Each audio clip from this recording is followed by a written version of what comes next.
إن الحمد لله نحمده ونستعينه ونستغفره ونعوذ بالله من شرور أنفسنا ومن سيئات أعمالنا من يهد الله فلا مضل له ومن يضلل فلا هادي له وأشهد أن لا إله إلا الله وحده لا شريك له وأشهد أن محمدا عبده ورسوله أما بعد فإن خير الحديث كتاب الله وخير الهدي هدي محمد صلى الله عليه وسلم وشر الأمور محدثاتها وكل محدثة بدعة وكل بدعة ضلالة وكل ضلالة في النار.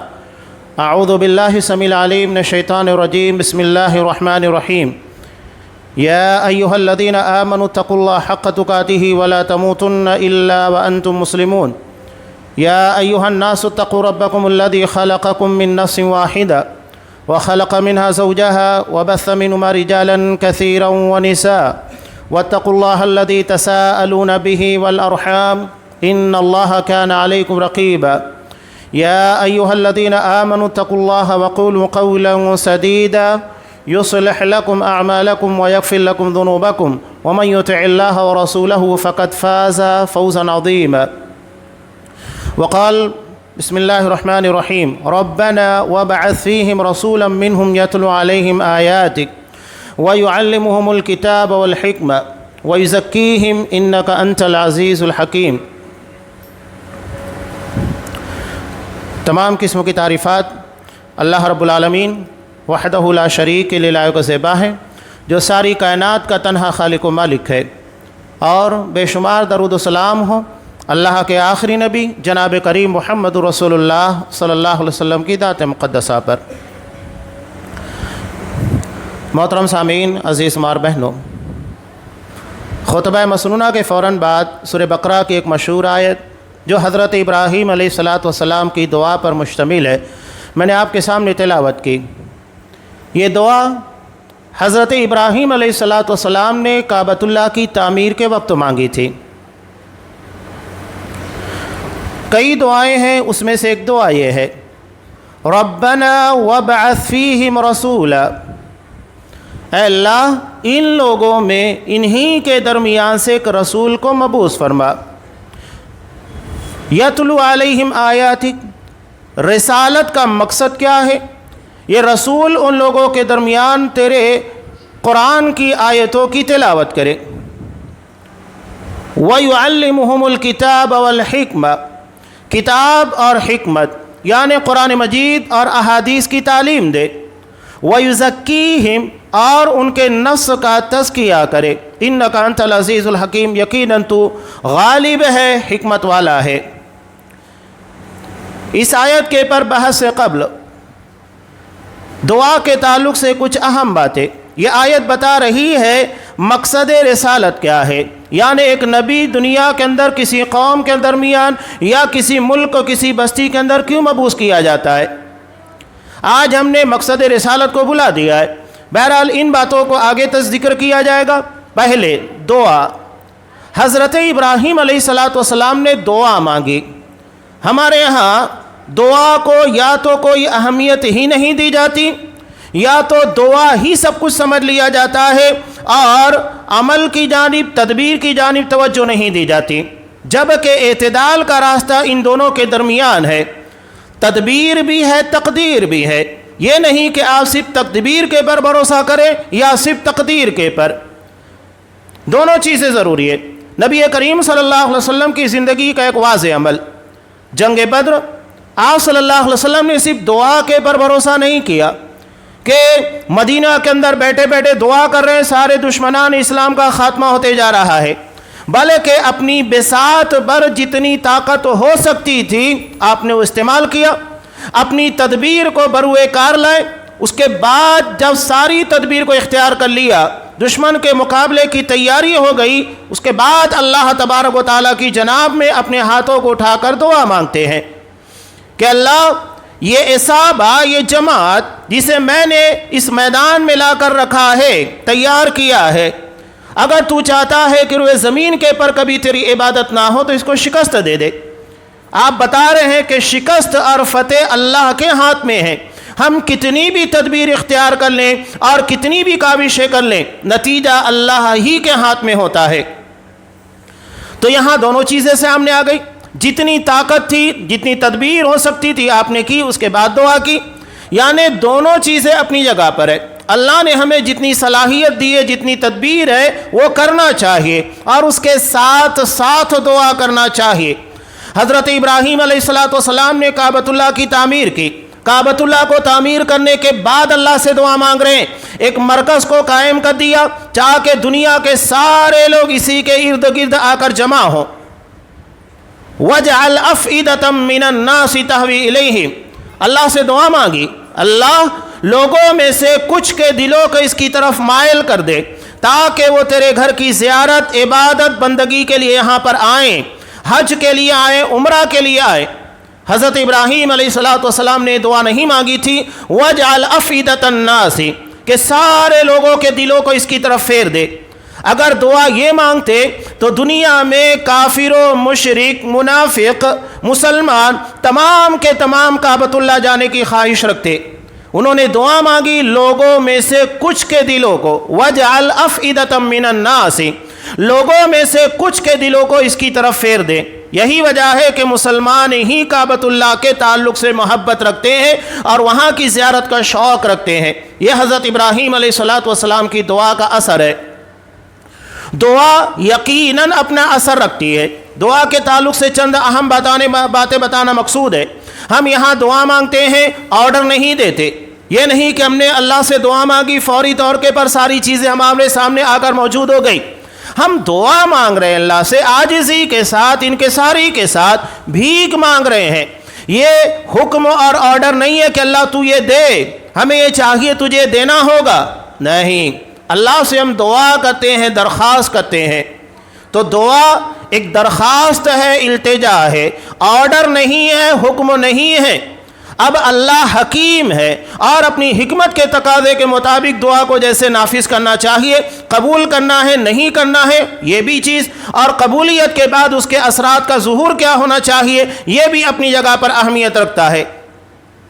دعا اگر اپنے اعتبار سے صحیح ہے، اس کی رکاوٹ میں کوئی چیز نہیں پائی جاتی، تو دعا اپنے اثر کو فوری طور پر لاتی ہے۔ ایسی بہت ساری مثالیں ہیں۔ اب آپ دیکھیے ایک مشہور روایت جو آپ کے سامنے بارہا پیش کی جاتی ہے بخاری کی، کہ غار میں 3 لوگ بارش سے بچنے کے لیے پھنس گئے۔ اچانک ایک چٹان آتی ہے اور غار کے دہانے کو بند کر دیتی ہے۔ اب بتائیے کہ ظاہری طور پر کوئی سبب نہیں تھا جو اس چٹان کو وہاں سے ہٹا سکے، نہ کوئی کرین ہے، نہ وہ افراد ہیں جو آ کر وہاں سے اس پتھر کو ہٹا دیں اور وہ لوگ باہر نکل جائیں۔ انہوں نے کس چیز کا سہارا لیا؟ انہوں نے سہارا لیا دعا کا۔ اللہ سے دعا مانگی اپنے نیک اعمال کے وسیلے میں۔ ہم وسیلے کا ڈائریکٹ رد نہیں کرتے، وسیلہ جو ثابت ہے اس کو استعمال کیا جائے گا۔ اللہ نے خود حکم دیا وَلِلَّهِ الْأَسْمَاءُ الْحُسْنَىٰ فَادْعُوهُ بِهَا، اللہ کے پیارے پیارے نام ہیں، ان ناموں کے ذریعے اللہ سے دعا مانگو۔ اللہ سے اگر مغفرت کی ضرورت ہے تو ہم اللہ کو کہیں اے اللہ تو غفور ہے، بڑا بخشنے والا، بڑا معاف کرنے والا، لہذا میرے گناہوں کو بخش دے۔ اگر ہم اللہ سے توبہ کر رہے ہیں تو اللہ کو کہیں اللہ تو تواب ہے، توبہ کو قبول کرنے والا، میری توبہ کو قبول فرما۔ اگر ہمیں اللہ کی رحمت کی ضرورت ہے تو اللہ کے رحمان رحیم ان ناموں کے ذریعے دعا مانگے۔ اللہ تو بڑا رحم کرنے والا اور رحم و کرم مہربانی کرنے والا ہے، لہذا میرے پر رحم فرما۔ یہ اللہ کے نیک اچھے ناموں کا وسیلہ ہے۔ اس کے بعد نیک نام، نیک اعمال ہے جس کے تعلق سے بندے کو یقین ہو کہ ہاں یہ چیز اللہ کے یہاں پر قبول بھی ہے، اور ان نیک اعمال کے ذریعے اللہ سے دعا مانگی جا سکتی ہے، جیسا کہ ان لوگوں نے اپنے نیک اعمال کا وسیلہ لگایا۔ اور تیسرا وسیلہ کسی نیک زندہ انسان سے جو نیک ہو، شریف النفس ہو، متقی پارسا ہو، جس کے بارے میں یقین ہو کہ اللہ اس کی دعا قبول کر لے گا، اس سے درخواست کرنا، مردہ نہیں زندہ کے تعلق سے۔ یہ 3 چیزیں جائز ہے۔ اب ان لوگوں نے اپنے نیک اعمال کا وسیلہ لگایا اور اپنے نیک عمل کو اللہ کی بارگاہ میں پیش کیا۔ اللہم ان کنت فعلت ذلک ابتغاء وجہک ففرج عنا ما نحن فیہ من هذه الصخرہ، کہ اللہ اگر یہ نیک عمل میں نے خالص تیری رضا کے لیے کیا تھا، لہذا تو ہمیں اس چٹان کی مصیبت سے نجات دے۔ اللہ نے نجات دی اور وہ چٹان وہاں سے ہٹ گئی، تینوں باہر نکل گئے۔ اب دیکھیے کہ ظاہری طور پر کچھ نہیں تھا، صرف دعا ہے، اور اسی دعا کی برکت سے اللہ نے انہیں اس چٹان سے نجات دی۔ حضرت یونس علیہ السلام کہاں ہے؟ مچھلی کے پیٹ میں۔ ظاہری طور پر کوئی سبب تھا جو مچھلی کو پکڑے اور انہیں باہر نکالے؟ دعا مانگی۔ دعا کا نتیجہ کیا ہوا؟ اللہ نے انہیں مچھلی کے پیٹ سے زندہ و سالم باہر نکال دیا۔ یہ دعا ہے جو اپنا اثر لے کر آتی ہے۔ لہذا دعا کے باب میں کبھی مداہنت، سستی اور لاپرواہی نہیں، بلکہ اعتماد و یقین، توکل کے ساتھ دعائیں مانگنی چاہیے، اور جتنی بساط پر ہماری کوشش و کاوش ہوتی ہے انہیں بھی استعمال کرنا چاہیے۔ تو یہ فوری طور پر حضرت امام احمد بن حنبل رحمہ اللہ کا بڑا مشہور واقعہ ہے۔ جب انہیں پابجولہ قید و بند کی حالت میں دریا کے سفر میں لے جایا جا رہا تھا، ہاتھ ہے، پیر ہے، بیڑیوں میں جکڑے ہوئے ہیں، اسی حالت میں ان کے ازار کا ناڑا ٹوٹ گیا۔ اب یقینی بات ہے ناڑے کے ٹوٹ جانے کی وجہ سے حضرت امام احمد بن حنبل رحمہ اللہ برہنہ ہو جاتے، شرمگاہ کھل جاتی۔ اسی حالت میں اللہ سے دعا مانگی کہ اللہ ان ظالموں کے سامنے مجھے رسوا نہ کرنا۔ نتیجہ کیا ہوا؟ دعا کی برکت سے جگہ کے پر اللہ نے ان کے ناڑے کو درست کر دیا۔ کوئی سبب نہیں، کوئی نہیں آیا جو ان کے ناڑے کو پکڑ کر باندھ دیتا، یہ دعا کی برکت تھی۔ تو دعا کبھی اپنا اثر فوری طور کے پر لے کر آتی ہے، کبھی دعا کے اندر ہوتا یہ ہے ہم اللہ سے کسی چیز کا مطالبہ کر رہے ہیں، اللہ اس سے بہتر دیتا ہے۔ جیسا کہ ہم اپنے بچوں کے تعلق سے، بچہ اگر ہم سے فرمائش کر رہا ہے، ضد کر رہا ہے، جو چیز اس کے لیے مناسب نہیں ہے تو ہم اس سے بہتر چیز اس کو دیتے ہیں تاکہ اس کا بہتر استعمال کر سکے۔ تو ایسے ہی دعا اگر قبول ہو جاتی ہے تو اس کا کوئی بہتر نتیجہ لے کر آتی ہے، یا مصیبت دور کر دی جاتی ہے، یا اللہ اس سے بہتر نعمت ہمیں نواز دیتا ہے، ہم اس کے بارے میں غور نہیں کرتے۔ اور تیسری بات، دعا دنیا میں اپنا اثر لاتی ہے، ہوتا یہ ہے کہ اس کے ظہور کا جو وقت ہوتا ہے وہ اسی وقت نہیں بلکہ بعد میں ہوتا ہے۔ یعنی دعا قبول ہو گئی، لیکن دعا کی قبولیت کے ظہور کا جو وقت تھا وہ نہیں تھا۔ تو نتیجہ کیا ہوتا ہے؟ جب اس کے ظہور کا وقت آتا ہے دعا اپنا اثر لے کر آتی ہے۔ اور اس دعا کے اندر وہی ہوا کہ حضرت ابراہیم علیہ السلام نے قریب 3000 سال پہلے مکہ کے اندر کعبۃ اللہ کو تعمیر کرنے کے بعد اللہ سے دعا مانگی تھی کہ اللہ ان لوگوں میں انہی کے درمیان سے ایک رسول کو مبعوث کرنا، یعنی محمد رسول اللہ صلی اللہ علیہ وسلم کی تعلق سے دعا۔ اسی لیے تو آپ صلی اللہ علیہ وسلم کہا کرتے تھے کہ میں حضرت ابراہیم علیہ السلام کی دعا ہوں، یعنی جو دعا انہوں نے کعبۃ اللہ کی تعمیر کے وقت مانگی تھی، اللہ نے اس دعا کو قبول کیا، لیکن ظہور کا وقت کیا تھا؟ کئی ہزار سال کے بعد۔ تو دعا اپنا اثر یقیناً لاتی ہے۔ اور اگر ہمیں لگتا ہے کہ دعا مانگنے کے بعد دنیا میں ہمیں اس کا کوئی نتیجہ نہیں نکلا، جو مانگی وہ نہیں ملی، یا کوئی اور چیز اس کے بدلے میں نہیں ملی، مصیبتیں نہیں ٹلی، یا بعد میں دعا اپنا اثر نہیں لائی، تو قیامت کے دن یقیناً دعا اپنا اثر لائے گی۔ جب بندہ آخرت میں دیکھے گا اسے بہت نیکیوں سے نوازا جا رہا ہے تو کہے گا کہ اللہ یہ کون سے عمل کا نتیجہ ہے جو مجھے دیا جا رہا ہے؟ تب اللہ کہے گا کہ یہ تیری دعا کی برکت ہے۔ جو دعائیں تو نے دنیا میں مانگی، دنیا میں اس کے اثرات نہیں ظاہر ہوئے، اس کے نتائج نہیں نکلے، آج وہ ساری دعاؤں کی برکت سے تجھے آخرت میں اس قدر نیکیاں عطا فرمائی جا رہی ہیں۔ تب بندہ تمنا کرے گا کاش میں نے دنیا میں اور دعائیں مانگی ہوتی تاکہ آج آخرت کے دن مجھے زیادہ سے زیادہ فائدہ مل سکتا۔ تو دعا کبھی رائے گاہ نہیں ہوتی ہے۔ اپنی دعا کے تعلق سے کبھی یہ نہیں سوچنا چاہیے کہ اللہ تبارک و تعالیٰ اس کو رد کر دے گا۔ ہاں، اگر دعا کی قبولیت کے اندر کچھ ایسی چیزیں ہیں تو یقیناً دعا رد ہو جائے گی، اور اس کا اثر نہ تو دنیا میں ملے گا نہ آخرت میں ملنے والا ہے، اور اس کے بہت سارے اسباب ہیں جو آپ صلی اللہ علیہ وسلم نے بیان کیے۔ یہاں اس آیت کی روشنی میں میرے بیان کرنے کا مقصود یہ تھا کہ حضرت ابراہیم علیہ السلام نے جو دعا مانگی تھی، جو ہزاروں سال پہلے کی تھی، اس کا اثر آپ صلی اللہ علیہ وسلم کی بعثت کی شکل میں ہوا۔ اب یہاں اس دعا کے پر آئیے، دعا کے اندر نبی کی بعثت یا نبی کو کسی قوم، کسی بستی کی طرف بھیجے جانے کا حقیقی مفہوم کیا ہوتا ہے وہ بتایا گیا۔ حضرت ابراہیم علیہ السلام نے دعا مانگی، ربنا وبعث فیہم رسولا منہم، کہ اللہ ان لوگوں میں انہی کے درمیان سے ایک رسول کو مبعوث فرما، یعنی انہی کی جنس سے، انہی کے خاندان، انہی کے قبیلے میں سے ہو۔ اور آپ صلی اللہ علیہ وسلم قریش برادری کے ہی تھے اور انہی نسل میں سے تھے جو کہ قریش برادری کی تھی، اور حضرت اسماعیل علیہ السلام کے نسل سے واحد نبی ہیں اللہ نے جنہیں رسالت دی۔ بقیہ جتنے انبیاء حضرت ابراہیم علیہ السلام کے بعد آئے وہ تمام کے تمام حضرت اسحاق اور اس کے بعد حضرت یعقوب علیہ السلام کی نسل سے تھے۔ صرف آپ صلی اللہ علیہ وسلم بنی اسماعیل یعنی حضرت اسماعیل علیہ السلام کی نسل سے تھے۔ ہم یہاں ضمناً ایک اور بات بیان کروں، یہ تعصب ہمارے درمیان بھی پایا جاتا ہے برادری کا۔ یہود نے ساری نشانیوں کے باوجود آپ صلی اللہ علیہ وسلم کو کیوں نہیں مانا؟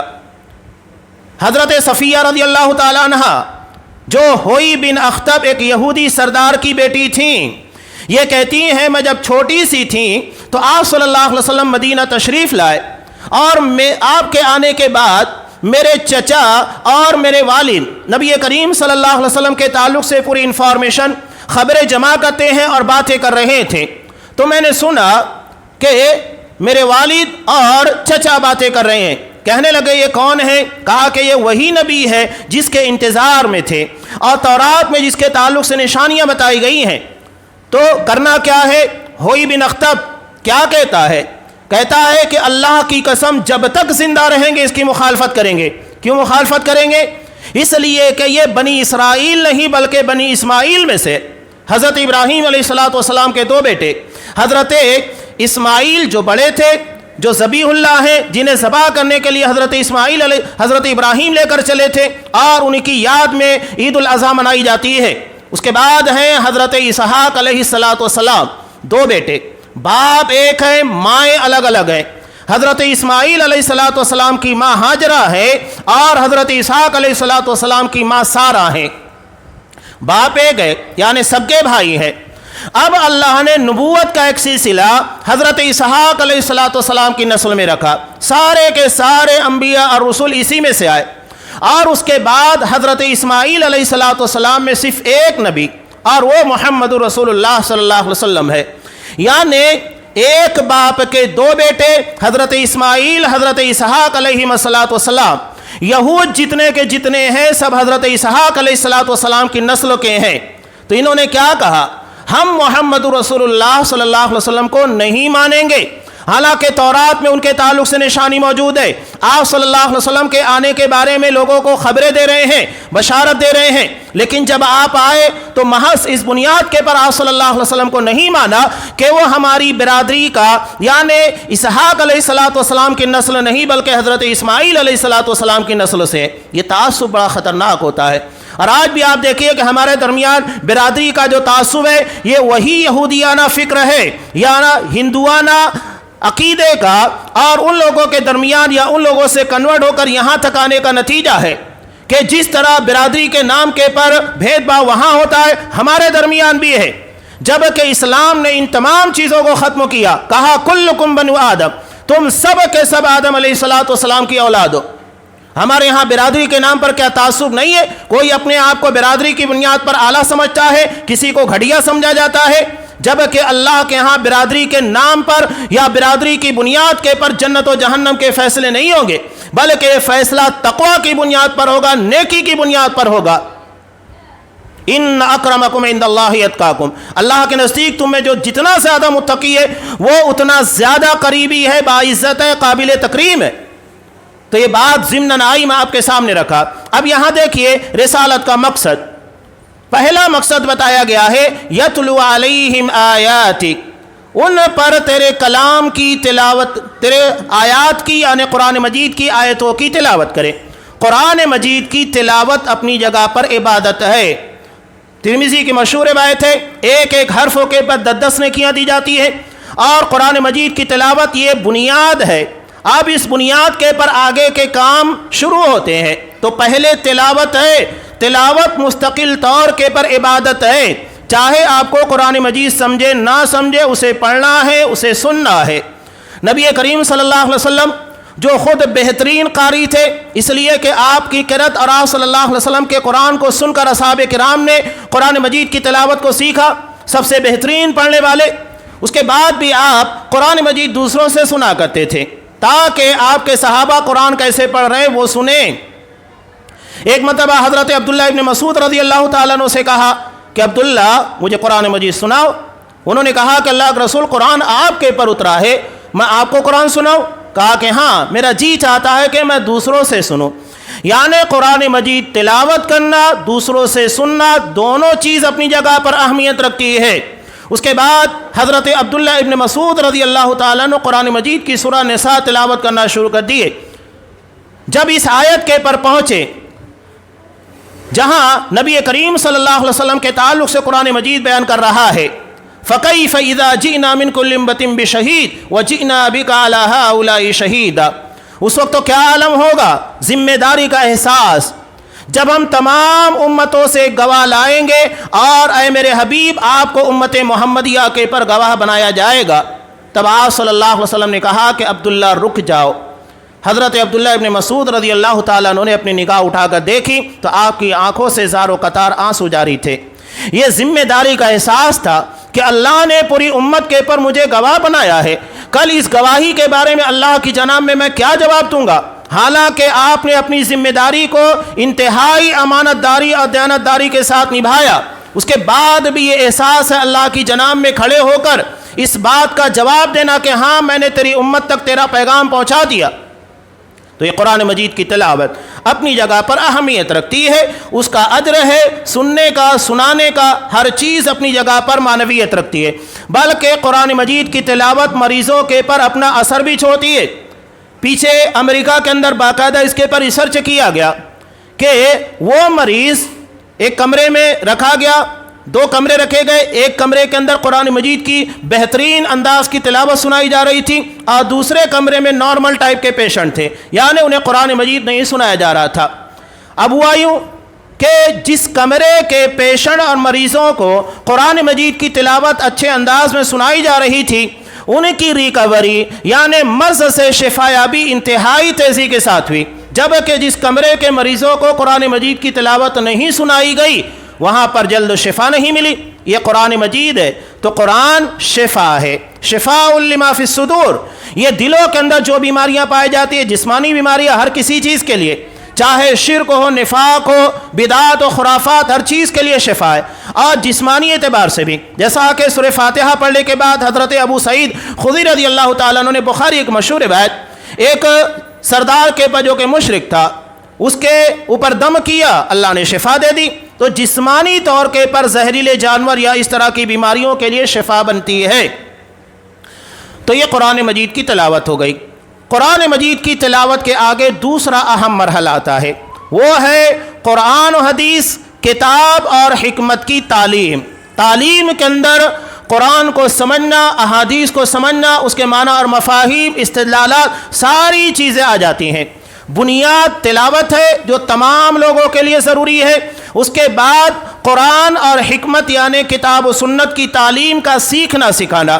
نبی کریم صلی اللہ علیہ وسلم نے کہا کہ اتنا علم ہر بندے کو حاصل کرنا چاہیے جو کہ اسلام کی بنیادی تعلیمات ہوتی ہے. عقیدے کا علم ہے، نماز جو کہ ہمیں روزانہ ادا کرنا ہے، اگر اللہ نے ہم کو صاحب مال بنایا ہے، زکوٰۃ ہے، تجارت کر رہے ہیں، اس سے متعلق مسائل، اتنا علم بنیادی طور پر ہمیں حاصل کرنا ضروری ہے تاکہ ہم اسلام کے خلاف کسی جگہ پر نہ جا سکیں.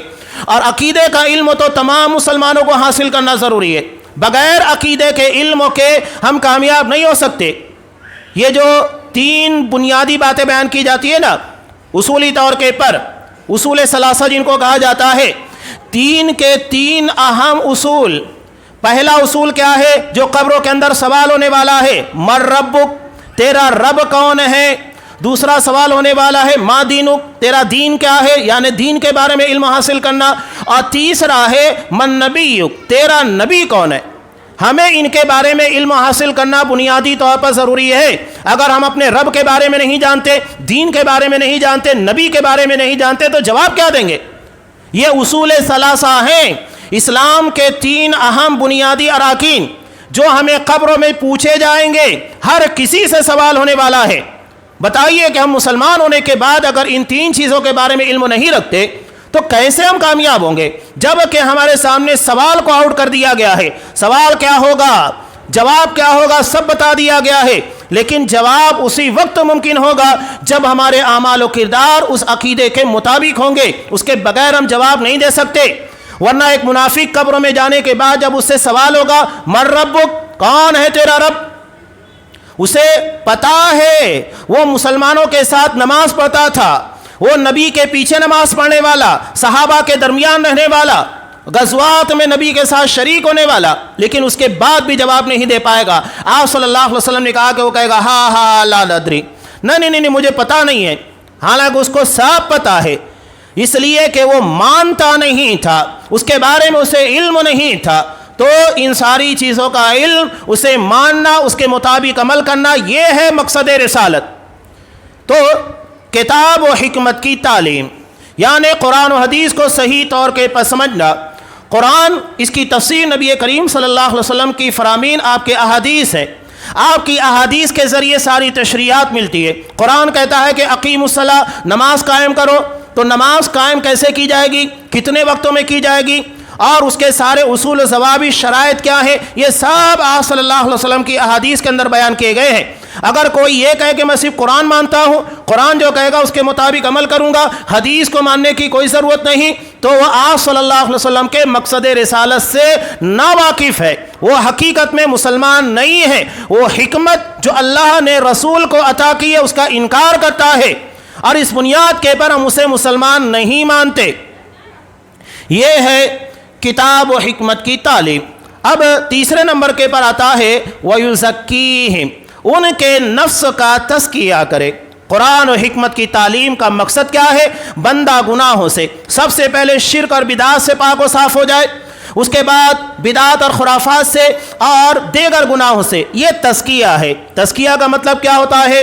شائننگ، چمکانا، یعنی نیک اعمال کے اندر اضافہ ہونا، اور برائیاں اگر ہو گئی ہیں تو اس کی صفائی کا اہتمام کرنا۔ ہماری امیونٹی پاور کو بڑھانا ہے عقیدے کی زبان میں، یعنی عقیدے کو اتنا مضبوط بنا دینا ہے کہ شرک اور بدعت اور خرافات کیسے بھی ہمارے درمیان آئے، ہماری ایمانی پاور اتنی زیادہ ہو جس کی بنیاد کے پر ہم ان تمام چیزوں کو رد کر دیں۔ یاد رکھیے گا، جس طرح جسموں کی امیونٹی پاور کمزور ہوتی ہے تو ہمارے جسموں کے پر بیماریاں حملہ آور ہوتی ہیں۔ اگر عقیدے کی ایمانی پاور کم ہوگی تو شرک اور بدعات ہمارے درمیان داخل ہوں گے، اور آج مسلمانوں کے درمیان ہمیں وہ چیزیں نظر آتی ہیں۔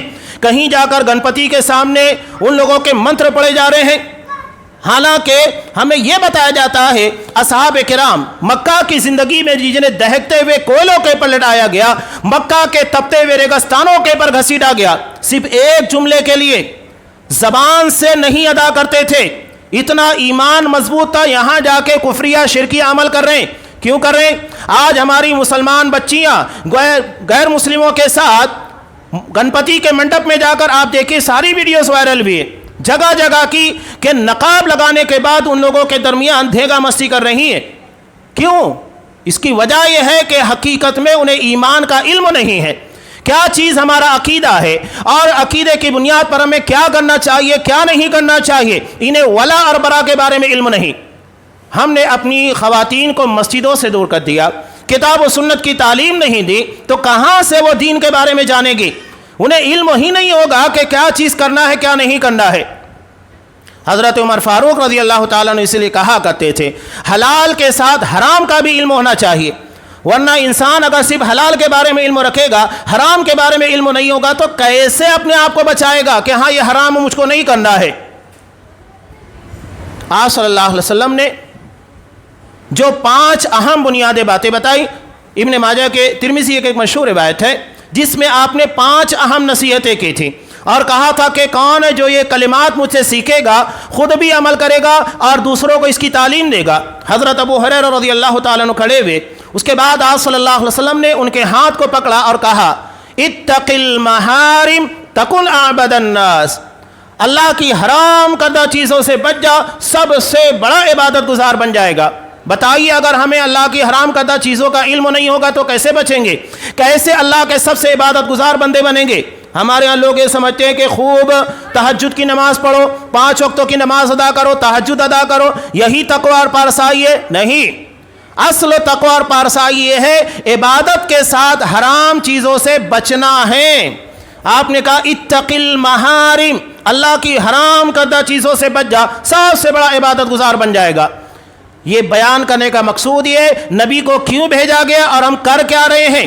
کیا جتنے بھی کام آج مسلمانوں کے درمیان ہو رہے، اور آج 13 ربیع الاول ہے جو نبی کریم صلی اللہ علیہ وسلم کی وفات کے ایک دن بعد کا دن ہے، حقیقی طور کے پر آپ صلی اللہ علیہ وسلم کی پیدائش 9 ربیع الاول کو ہوئی جو تحقیق سے ثابت ہے، 12 ربیع الاول کو آپ کی وفات ہوئی، اس کے پر اتفاق ہے، اور 12 ربیع الاول کو اصحاب کرام جب نبی کی وفات ہوئی غم میں ڈوب گئے، انہوں نے ڈی جے نہیں بجایا، جلوس نہیں نکالے، دھینگا مستی نہیں کی جو آج کا نام نہاد مسلمان کرتا ہے۔ یہ اسلام نہیں ہے اور نہ ہی یہ ایمان ہے جو آج کا مسلمان کر رہا ہے۔ کیوں کر رہا ہے؟ اس لیے کہ اس کو پتہ ہی نہیں ہے رسول کیوں بھیجا گیا، تاکہ کتاب و سنت کی تعلیم دے۔ تو ہم کتاب و سنت کی تعلیم کا علم رکھتے ہی نہیں ہیں، اس کی تعلیم کے بارے میں ہمیں پتہ ہی نہیں ہے، تو کہاں سے ہم ان ساری چیزوں پر عمل کریں گے؟ یہ جہالت ہے جو ہمارے درمیان ہے، اور آج لوگوں کو جاہل بنا کر رکھا جا رہا ہے تاکہ آسانی کے ساتھ انہیں شرک اور بدعات میں ڈبویا جا سکے۔ اگر قرآن کا درس دیا جانے لگے ان کے ماتھوں پر بلا جاتے ہیں، اگر حدیث کی تعلیم ان لوگوں کو دی جائے، ارے مسلک کے نام پر کون پڑھتا ہے، مسئلے مسائل میں نہیں پڑھنا چاہیے، تمہیں دین کا علم ہے، تم بتاؤ گے کیا کرنا ہے کیا نہیں کرنا ہے، جاہل اسلام کے بارے میں فیصلہ کریں گے۔ جہاں ان ساری چیزوں کی اصلاح کی جانے لگے فوری طور کے پر مسئلے کے اندر ہم نہیں پڑھتے۔ اچھا ٹھیک ہے، یہ کہتے ہیں فضیلت کے پر دھیان دینا ہے، ٹھیک ہے، بہت اچھی بات ہے، لیکن یہ بتائیے جب تک مسائل کا علم نہیں ہو فضیلت حاصل ہوگی؟ ایک شخص آئے گا وضو بنائے گا، وضو بنانے میں اس کو معلوم ہی نہیں ہے کہ وضو کیسے بنانا چاہیے، جیسے چاہتا ہے بنا کر آگے نماز پڑھے گا، تو کیا اس کی نماز ہو جائے گی؟ نہیں، اس لیے کہ پہلے اسے وضو کے بارے میں علم حاصل کرنا ہے۔ وضو کیسے بنایا جاتا ہے ایک حصہ بھی وضو میں چھوٹنا نہیں چاہیے، ورنہ وضو نہیں ہوگا، اور جب وضو نہیں ہوگا تو نماز کہاں سے ہوگی؟ تو مسائل کا علم جب تک نہیں ہوگا فضیلت ملنے والی نہیں ہے۔ تو فضیلت تک پہنچنے کے لیے مسائل کا علم ضروری ہے، اسی کو قرآن مجید نے کہا وَيُعَلِّمُهُمُ الْكِتَابَ وَالْحِكْمَةَ، رسول لوگوں کو کتاب و حکمت کی، قرآن و حدیث کی تعلیم دیتا ہے، اس کے بعد نفس کا تزکیہ ہے۔ بغیر قرآن و حدیث کے علم کے نفس کا تزکیہ نہیں ہو سکتا، نہ شرک کا خاتمہ ہو سکتا ہے۔ شرک کے بارے میں علم نہیں ہوگا تو خاتمہ کہاں سے ہوگا؟ تو پہلے جاننا ضروری ہے کہ شرک کیا ہے، کون سی چیزیں ہمارے ایمان کے نواقض ہیں جو ہمارے ایمان کو توڑ دیتی ہیں، توحید کو توڑ دیتی ہیں، تبھی تو ہم ان ساری چیزوں سے بچ پائیں گے۔ یہ بنیادی طور پر اس آیت کو میں نے آپ کے سامنے اسی لیے پیش کیا جو حضرت ابراہیم علیہ السلام کی دعا ہے کہ رسول کیوں بھیجا جاتا ہے۔ اگر ہم یہ ساری چیزیں جان لیں تو آج جو گمراہی کے اندر امت مبتلا ہے، امت روایات کے اندر جو کھوئی بھی ہے، ان ساری چیزوں سے اپنے آپ کو بچا سکتی ہے۔ اللہ تبارک و تعالیٰ سے دعا ہے ہمیں رسول کی بعثت کے مقصد کو سمجھنے کی توفیق عنایت فرمائے، جس مقصد کے لیے اللہ تبارک و تعالیٰ نے آخری نبی سید الانبیاء سید الرسل محمد رسول اللہ صلی اللہ علیہ وسلم کو بھیجا ہے، اور جن تعلیمات کے ساتھ ہم ان تمام تعلیمات کو حاصل کرنے کی ہمیں توفیق دے، اور اسی تعلیم کے مطابق ہمارا عقیدہ، ہمارا ایمان، ہمارا عمل، زندگی کے تمام چیزوں کو اسی کے مطابق ڈھال دیں۔ ہر قسموں کے شرک، بدعات، خرافات جو اسلام سے دور کرنے والے اعمال ہیں ان سے ہماری حفاظت فرمائے، آمین۔ بارک اللہ لنا ولکم فی القرآن العظیم ونفعنی وإیاکم بالآیات والذکر الحکیم، انہ تعالی جواد کریم ملک برؤوف رحیم۔